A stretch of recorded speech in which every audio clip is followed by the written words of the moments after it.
El neoconservadurismo en Estados Unidos, una historia concisa, un ensayo de Avital H. Bloch. Introducción. El neoconservadurismo es una ideología política y social que surgió en Estados Unidos a mediados de la década de los años 60, lo que define como neoconservadores a los intelectuales que la desarrollaron.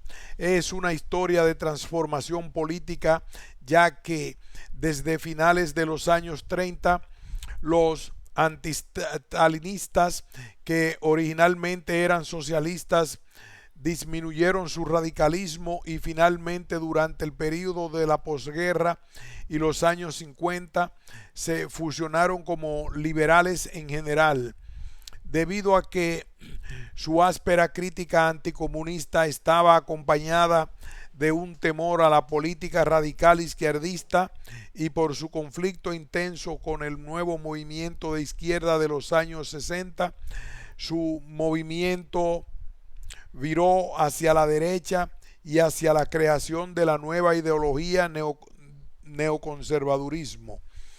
El neoconservadurismo consiste en un discurso, pensamientos, opiniones y creencias sobre qué es una buena sociedad, qué es un buen gobierno para regirla y cómo alcanzar ambos.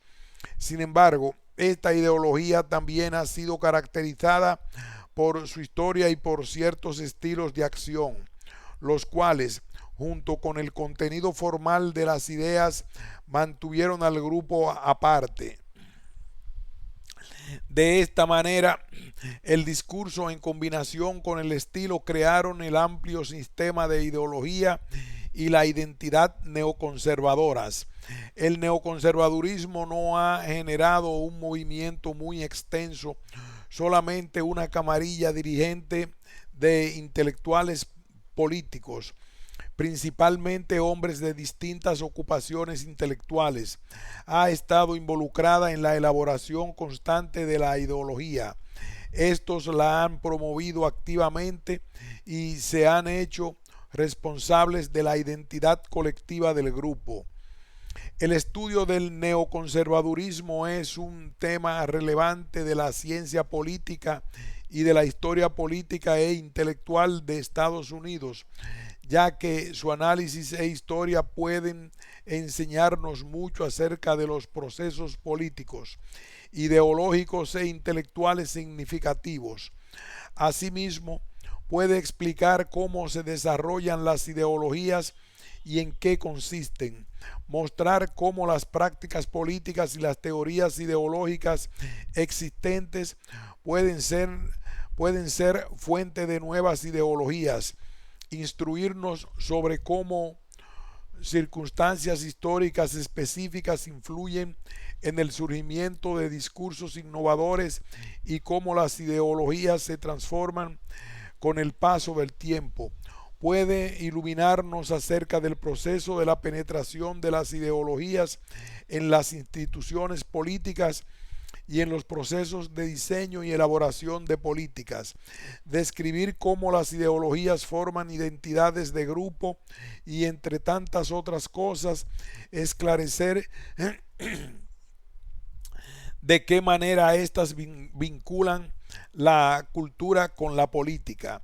En términos de importancia, al menos desde los años 80, los neoconservadores han alcanzado un grado considerable de impacto en la vida política e intelectual de Estados Unidos.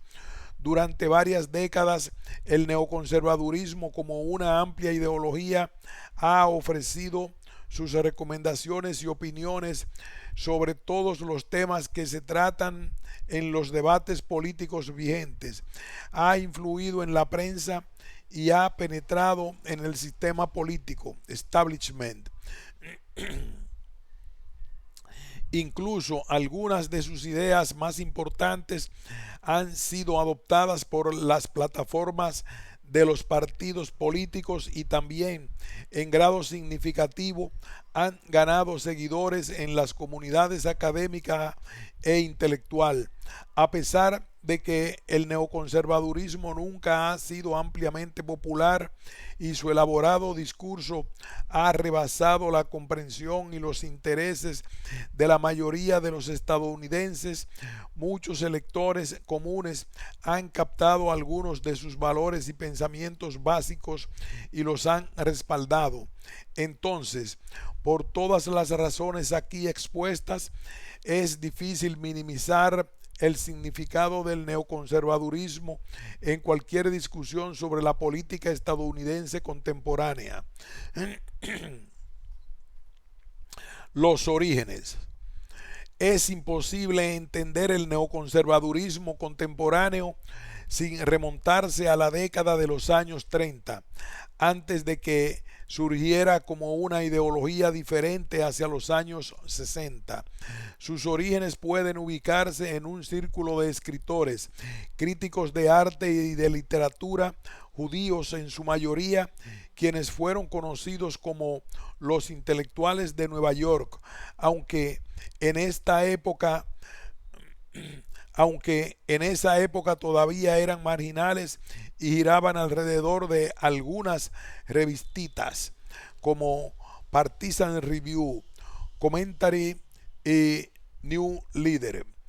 Los padres fundadores, que en pocas décadas evolucionarían hasta formar el grupo neoconservador, incluían a gente como Sidney Hook, Lionel y Diana Trailin, Elliot Cohen, Philip Rava, William Phillips, Dwight MacDonald, Mary McCarthy, entre otros, y aun cuando al principio se definían como marxistas radicales y antiburgueses modernistas, a finales de los 30 descubrieron los horrores de Stalin en la Unión Soviética y el comunismo, como el régimen totalitario más reciente, el cual se convirtió para estos intelectuales en el peor de los males.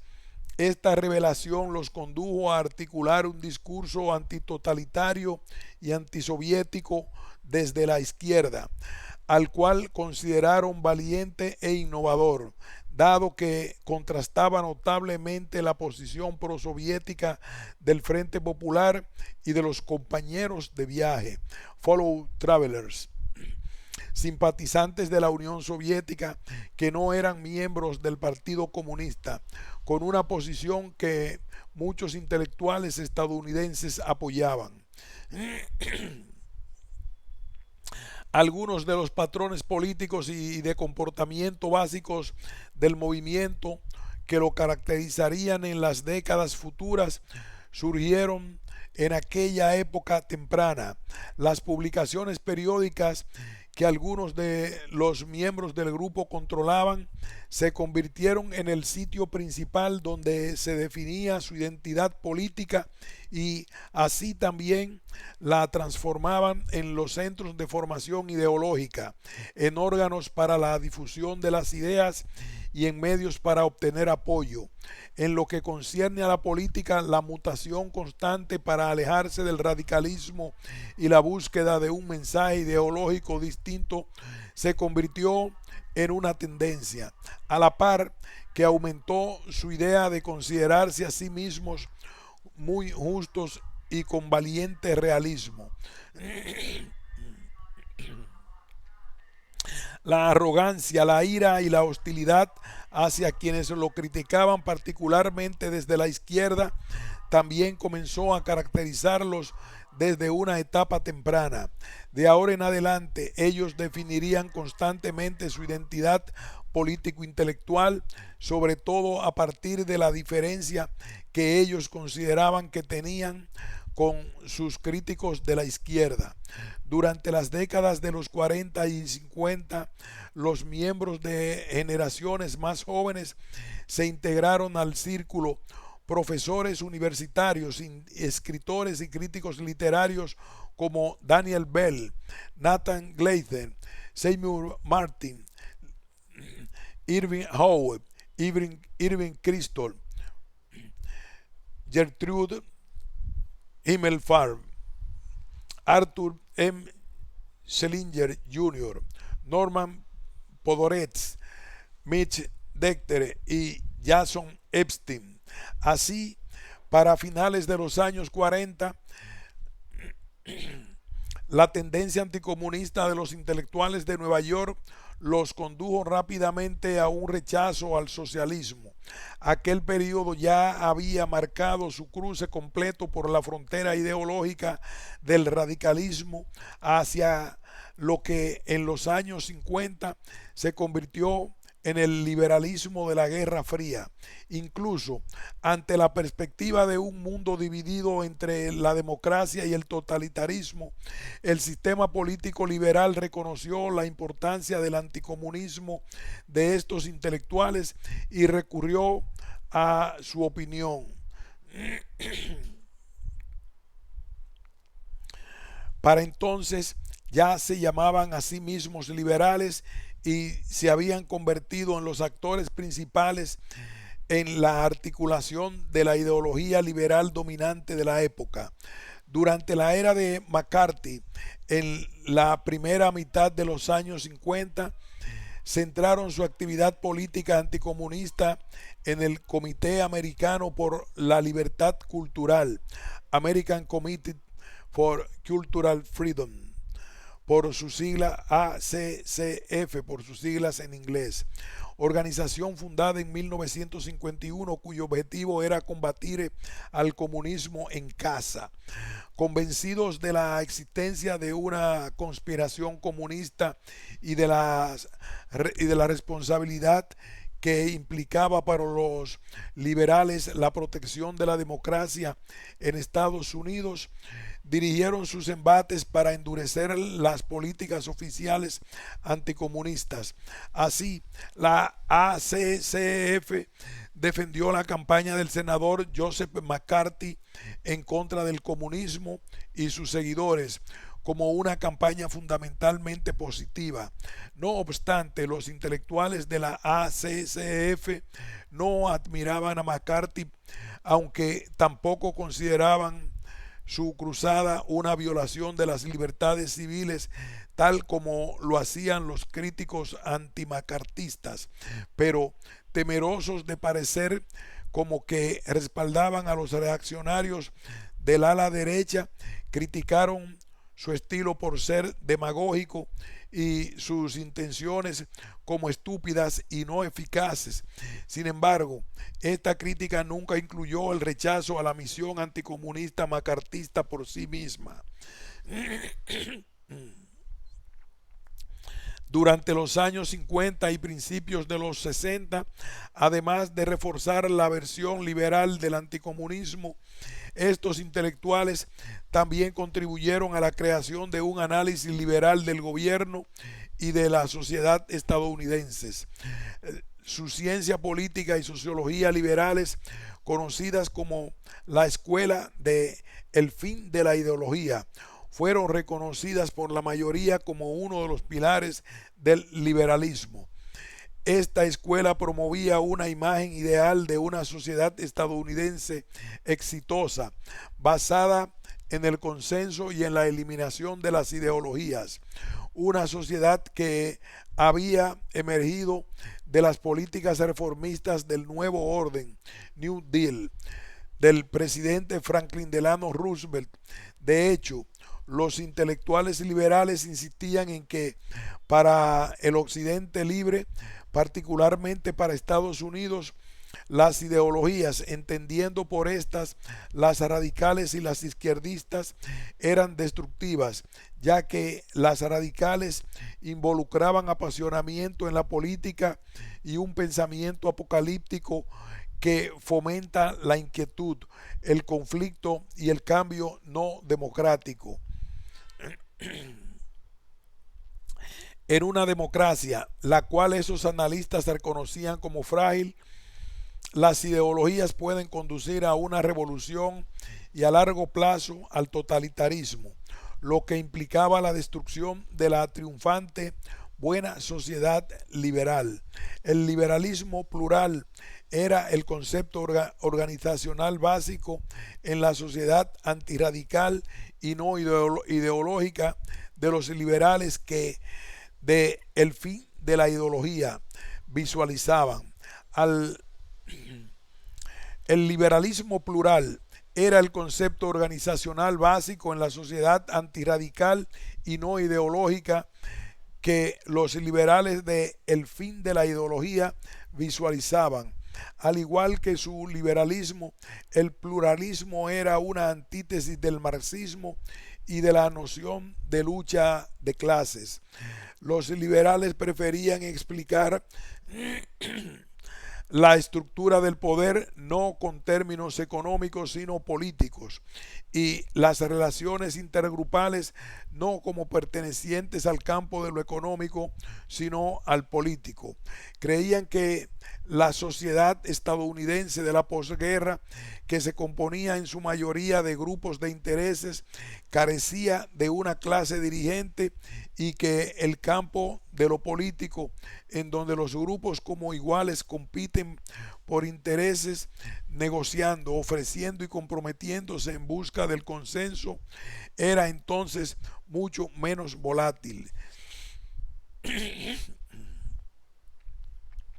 El grupo de intereses más importante que estos liberales tenían en mente eran los sindicatos de obreros y si apoyaban el movimiento laboral era debido a sus viejos lazos con los sindicatos y a los remanentes de su herencia izquierdista.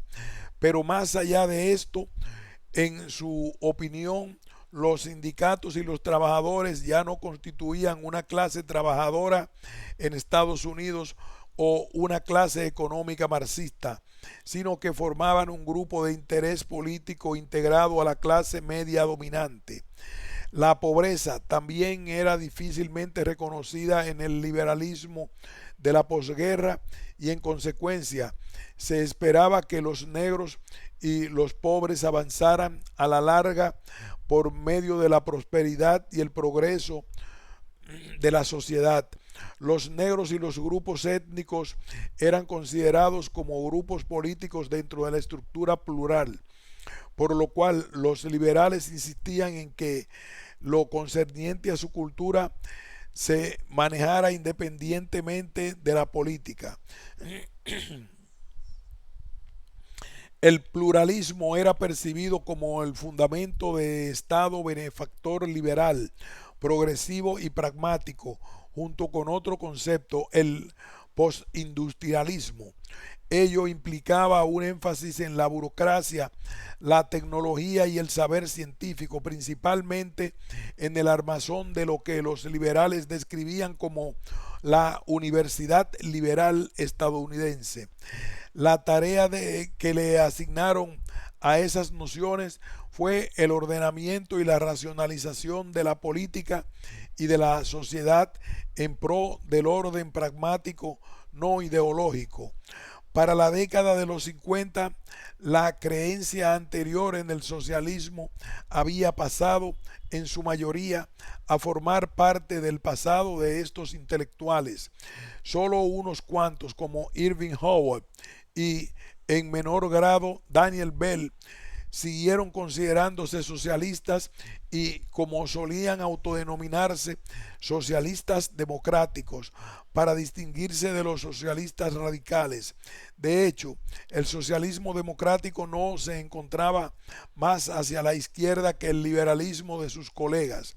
Era una postura teórica no ideológica que no pretendía aplicarse a la política real. Lo que la identificaba eran solo sentimientos socialistas y nostálgicos.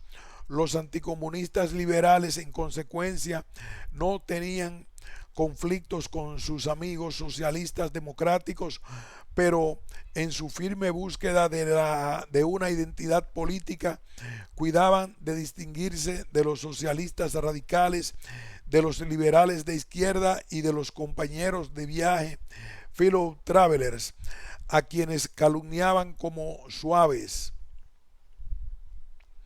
a la manera femenina respecto del comunismo, ya que argumentaban que a estos no les importaba la democracia y que eran un poco inocentes.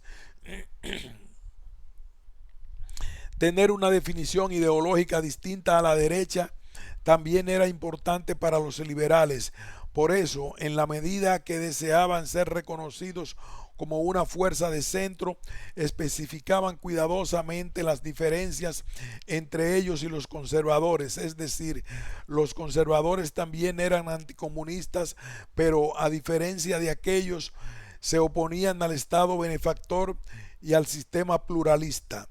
Pero los liberales deseaban ser reconocidos no solo por ser diferentes, sino por ser virtuosos y superiores a causa de sus creencias y estilo, por encima del resto de los sectores, realistas, fuertes y valientes, masculinos, en contra de los radicales inmaduros, de los liberales que se inclinaban hacia la izquierda y de los conservadores de antaño. Los debates de la década de los 50 muestran una vez más qué tan ansiosos estaban los liberales respecto de su imagen de rectitud e identidad y cuán susceptibles se habían puesto.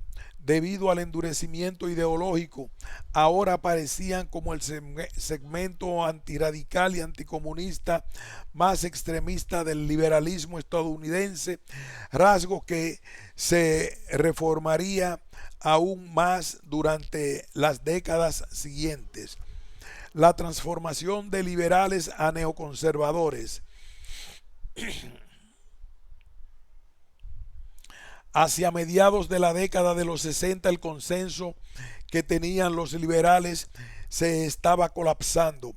El liberalismo de los intelectuales de Nueva York y de sus aliados fue reemplazado por lo que comenzó a reconocerse como neoconservadurismo, a causa de los drásticos cambios sociopolíticos que ocurrieron en esa década, dado que la reacción de este grupo hacia esos cambios intensificó sus particulares opiniones políticas y estilo, brindando un nuevo carácter a su ideología. De esta forma, dentro del nuevo contexto ideológico político de la era, su absorción de los elementos ideológicos tradicionales significó un giro definitivo hacia la derecha. Así, desde mediados de los años 60, los intelectuales que venían autodefiniéndose como liberales anticomunistas pasaron a ser neoconservadores. Los movimientos radicales que surgieron durante los años 60 sacudieron al liberalismo, puesto que sus ideologías rechazaban por completo la mayoría de las convicciones liberales básicas. El reto más difícil que enfrentó la ortodoxia liberal lo presentó la nueva izquierda, pues atacaba totalmente el orden liberal. Así, para quienes se habían convertido en neoconservadores, el que la joven izquierda adoptara creencias socialistas radicales fue aún más amenazante, hecho cuyas consecuencias no podían ser toleradas por los liberales y que por lo tanto provocó un cisma entre ellos y la nueva izquierda.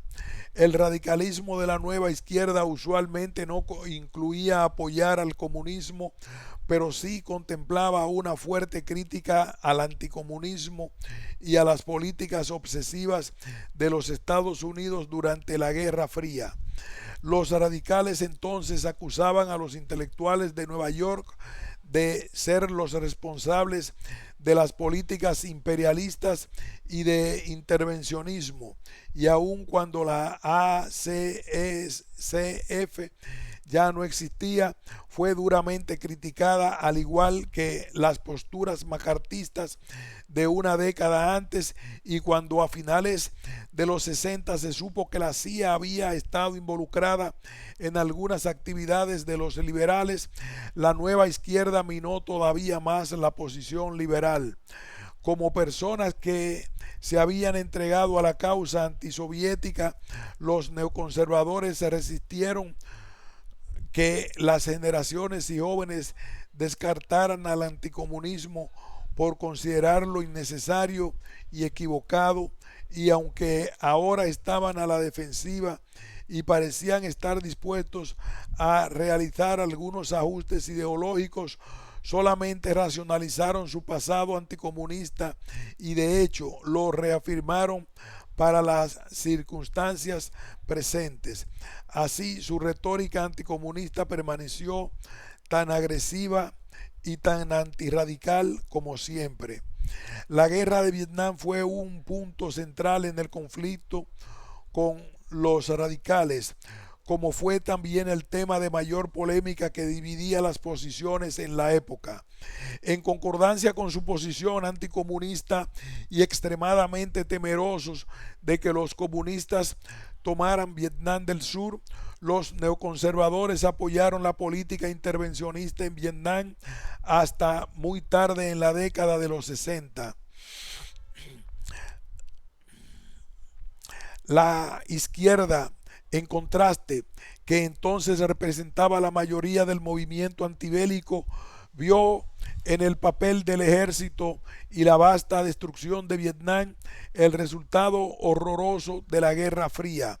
Los radicales entonces consideraron ilegítimo el papel de Estados Unidos en Vietnam por sus motivos e inmoral por sus consecuencias y por lo tanto demandaron un retiro incondicional de las tropas. La presión ejercida por la intensificación de la guerra, los altos costos humanos y las intensas protestas antibélicas desde mediados de los años 60 también se hizo sentir sobre los neoconservadores, quienes comenzaron a cuestionar la sabiduría de las políticas bélicas, pero adoptaron un enfoque que ya habían usado para quejarse de McCarthy.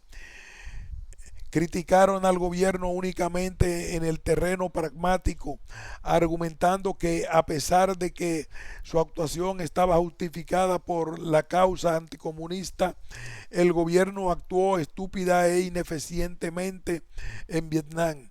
Entonces invocaron a las negociaciones como medio para alcanzar la paz, pero a la vez alertaron sobre un retiro unilateral, ya que este permitía la victoria de los comunistas, y acusaron a la izquierda antibélica por dejar en el desamparo a los vietnamitas. Una vez más, intentaban ubicarse en el saludable centro político. Se oponían a la izquierda, a la vez que evitaban dejarse arrastrar hacia las águilas probélicas. En los años 70, los neoconservadores finalmente endurecieron aún más sus puntos de vista anticomunistas, intimidados por el rechazo del anticomunismo por parte de la izquierda y por la pérdida del enfoque anticomunista en política exterior por parte de la mayoría de los liberales. La nueva izquierda planteaba más problemas para los neoconservadores que únicamente el rechazo al anticomunismo, pues más importante que este fue que volvió a poner las ideologías apasionadas en la escena política. El idealismo de la nueva izquierda, en oposición con las actitudes antiideológicas del liberalismo ortodoxo, era moralista, repudiaba las ideas del progreso gradual y demandaba el cambio social inmediato. Asimismo, la crítica de los radicales en contra de los que ellos llamaban la crítica de los radicales en contra de lo que ellos interpretaban como una estructura de poder no democrática en la sociedad estadounidense, también contradecía el pluralismo liberal. A los ojos de los neoconservadores, la noción alternativa de la democracia participativa de la nueva izquierda, un ideal de la participación política desde las bases, parecía inocente, y la retórica revolucionaria derivada de ella era considerada como una causa posible del totalitarismo. Los neoconservadores detestaban particularmente los enfrentamientos que caracterizaban en parte los actos políticos de la nueva izquierda, las demostraciones violentas, la quema de cartas de enlistamiento y de la bandera de Estados Unidos, la ocupación de los campus universitarios y las bombas en los edificios públicos por parte de los extremistas. Estas manifestaciones negaban la política pluralista y pacífica. La contracultura antiburguesa también era sumamente ofensiva para los neoconservadores, quienes se alarmaban de sus expresiones. Las drogas, la libertad sexual, la música rock, las religiones orientales, las cuales se interpretaban como nihilistas y faltas de respeto a las tradiciones occidentales. Más aún, los neoconservadores entendían la contracultura como una cultura adversa y radical que estaba politizada para combatir contra el liberalismo dominante. Las actitudes antagónicas hacia la tecnología y las organizaciones por parte de la nueva izquierda también resultaban amenazadoras para los neoconservadores. Para la idea liberal del progreso, esas ideas eran fundamentales, pero para la nueva izquierda y la contracultura eran antiprogresistas e inhumanas. Para el gusto de los neoconservadores, los sentimientos antiburocráticos de los radicales se expresaron en su forma más molesta cuando los estadounidenses se rebelaron en contra de las universidades y trataron de controlarlas haciendo a un lado a los equipos administrativos y académicos de las mismas. Los neoconservadores, muchos de ellos universitarios y otros que como académicos elaboraron buena parte de su ideología en la universidad, sentían un gran respeto por la institución universitaria y por lo tanto pelearon encarnizadamente en contra de la politización de los estudiantes, argumentando que como institución cultural autónoma dedicada a fomentar el conocimiento, la universidad debería permanecer aislada de la política. La protesta política a través de las expresiones culturales y la invasión de las instituciones culturales por parte de las ideas políticas fueron una novedad del radicalismo de los años 60. Para los neoconservadores, sin embargo, la combinación entre la política y la cultura era manifestación culminante de una peligrosa penetración de la cultura dentro de la esfera política y la causa principal de la crisis que afectaba a todo durante aquella época. Como un principio antirradical, los neoconservadores subrayaban la naturaleza diferente de la cultura y de la política y que de llegar a mezclarse ambas serían incapaces de cumplir adecuadamente sus funciones. Para eso ellos demandaban que las esferas política y cultural se mantuvieran estrictamente separadas, además de mantener aparte los dominios de lo político y de lo económico, sobre lo cual ya habían insistido tempranamente.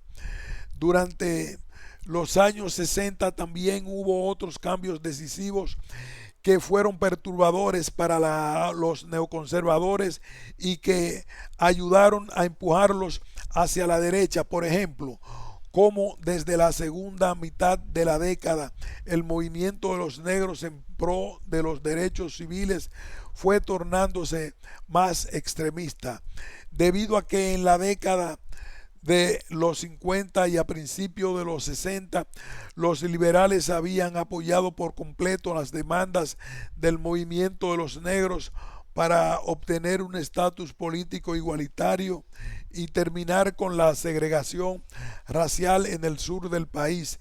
En cambio, de las protestas hacia el norte, su nuevo liderazgo radical, las ideologías de separatismo y nacionalismo negro y el movimiento de la no violencia hacia la militancia confrontaron al liberalismo, y así también las demandas de condiciones socioeconómicas igualitarias influyeron en el gobierno liberal, por lo cual el presidente Lyndon B. Johnson respondió con los programas de asistencia social de la Gran Sociedad para los pobres y con las políticas de trato preferencial en el empleo y la educación para los negros y otras minorías, conocido como acción afirmativa, affirmative action. Los neoconservadores se sintieron amenazados cuando la lucha de los negros hizo tambalear el sistema pluralista, que para ellos consistía en grupos que competían sobre terrenos iguales. Así, el trato preferencial para algún grupo significó la pérdida del principio de igualdad social para algún grupo. Así, el trato preferencial para algún grupo significó la pérdida del principio de igualdad sobre el cual se sustentaba el sistema. El que algunos grupos disfrutaran de mayores derechos que otros señalaba ante los ojos de los neoconservadores el riesgo latente en un conflicto intergrupal y la ruptura del fundamento pluralista de la estructura liberal. Por ende, para finales de los años 60 y principios de los 70, identificaron un patrón en la sociedad estadounidense que les desagradaba: la corriente dominante cultural del sistema establishment de la gran sociedad se inclinaba hacia las ideas de la izquierda y beneficiaba hacia los grupos marginados a costa de la clase media blanca común, que era mayoría. Los neoconservadores reaccionaron con una crítica contra las políticas liberales de acción afirmativa, a los programas y los programas especiales de bienestar social, es decir, con un discurso el cual se convirtió en un elemento central en su nueva ideología, que hacía hincapié en la justicia que se cometía que hacía hincapié en la injusticia que se cometía con el resto de los estadounidenses como consecuencia de esas políticas particulares, las cuales beneficiaban solamente a las minorías.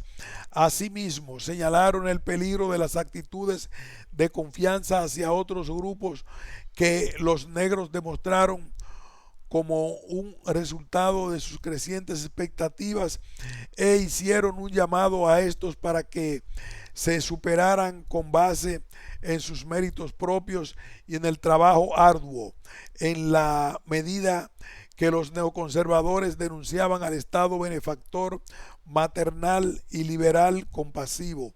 Se refugiaron en las ideas conservadoras que enfatizaban el individualismo de tipo masculino y la rudeza, con una consecuencia de como una de las consecuencias de la controversia acerca de la guerra,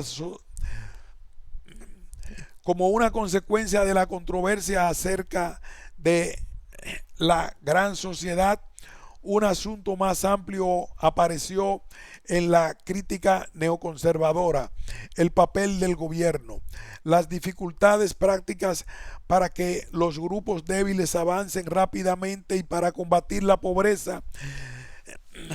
Convencieron a los neoconservadores de que los gobiernos tienen una capacidad limitada para hacerse responsables de la desigualdad y de los problemas sociales.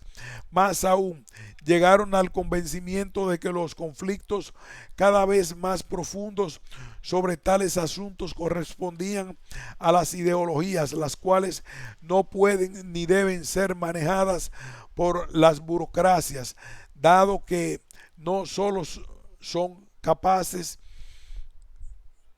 las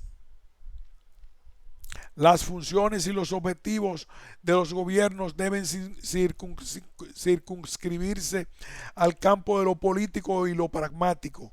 De hecho, la nueva publicación periódica neoconservadora Public Interest, fundada en 1965 para discutir la política pública, anticipó estos puntos de vista, al mismo tiempo que lo hicieron los académicos neoconservadores quienes estudiaban los asuntos del gobierno en el Instituto Empresarial Americano, American Enterprise Institute, AEI, por sus siglas en inglés, un centro de investigación especializado en Washington desde los años 70.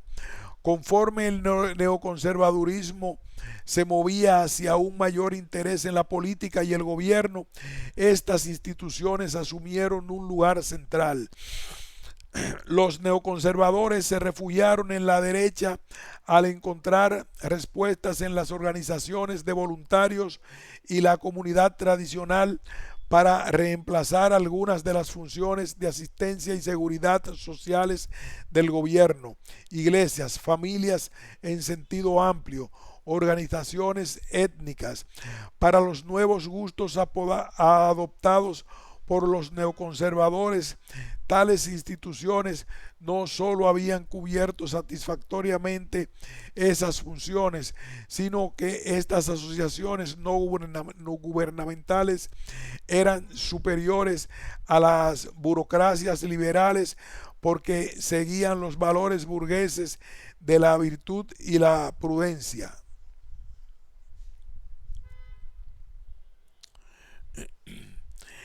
El neoconservadurismo en Estados Unidos. Estos principios de moralidad tradicional se establecieron en las nuevas políticas civiles neoconservadoras desde los años 70 y con base a ellas surgió el populismo neoconservador. Este fomentaba entre la mayoría tradicional, particularmente entre los viejos grupos étnicos de blancos y el movimiento laboral organizado, la reafirmación de sus derechos de igualdad en el proceso pluralista. Los neoconservadores lamentaban que esos derechos se vieran dañados no solo por las minorías privilegiadas, sino también por lo que ellos definían como la nueva clase, la elitista, antiburguesa, clase media alta liberal de intelectuales y profesionistas involucrados en la política reformista y cultural radical. El análisis de la nueva clase intentaba restaurar los derechos económicos de los estadounidenses comunes para ganar a través del trabajo arduo un juego justo, así como a reclamar sus derechos culturales para llevar un estilo de vida tradicional y conservador. Debido a los cambios ideológicos ocurridos a finales de la década de los 70 y principios de los 70, debido a los cambios ideológicos ocurridos a finales de la década de los 60 y principios de los 70, el problema subyacente era la falta de consenso con respecto al significado del liberalismo y sobre la respuesta que deberían tener esa radicalización aquellos que se consideraban liberales. Así, en esa era de crisis, conforme al liberalismo era cuestionado, muchos de sus partidarios se tornaron junto con la nueva dirección hacia la izquierda, en donde el liberalismo ya se movía. Mientras tanto, los liberales que se estaban convirtiendo en neoconservadores adoptaron sensibilidades tradicionales en su lucha contra este giro hacia la izquierda, el cual estaba personificado por la nueva clase. Su encarnizada oposición tenía como fin salvar el liberalismo ortodoxo, el que, según ellos, era el genuino, pues pensaban que la peligrosa radicalización de la mayoría era la causa de que los neoconservadores gradualmente lo detestaran y poco a poco incrementaran la inclusión en su discurso de un elemento antiliberal. Hasta cierto punto la candidatura a la presidencia del senador George McGovern por parte del Partido Demócrata en 1972 simbolizó para los neoconservadores el fracaso de los liberales, aunque, aunque de hecho solo algunos neoconservadores votaron por el republicano Richard Nixon, pero como incluso la mayoría era demócrata, fundaron la Coalición por una Mayoría Demócrata, Coalition for a Democratic Majority, CDM por sus siglas en inglés, dentro del Partido Demócrata, cuyo objetivo era promover sus ideas sobre las políticas exterior e interna y salvar al partido de ser arrastrado hacia la izquierda. Aquí había indudablemente claras señales de la separación neoconservadora de la subversión en contra del nuevo liberalismo, su ajuste al conservadurismo y su identidad cambiante para diferenciarse de la mayoría liberal. El proceso de formación de la identidad también incluyó una disciplina ideológica al interior del movimiento, ya que había algunas personas dentro del grupo inicial quienes se oponían a la nueva dirección neoconservadora, y así como una forma de purificación ideológica y de administración de la identidad, los neoconservadores utilizaron los mecanismos asequibles en sus instituciones para lanzar a los críticos de adentro y seleccionar de afuera a nuevos partidarios.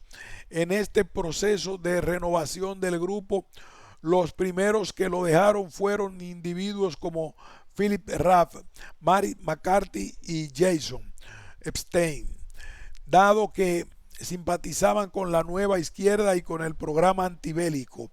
Otra escisión ocurrió con algunos de los socialistas democráticos, quienes desde finales de los años 60 comenzaron a reafirmar aquello en lo que habían insistido que había sido la diferencia izquierdista, socialista, progresiva con otros neoconservadores. Ellos deseaban atravesar los límites y ser reconocidos como liberales dentro de la nueva corriente liberal. Por ello, insistían en deslindarse de los neoconservadores, aun cuando sus posiciones anticomunistas y antirradicales permanecían prácticamente sin cambios. Los neoconservadores expulsaban violentamente a quienes percibían como hipócritas, preocupados por su aceptación social.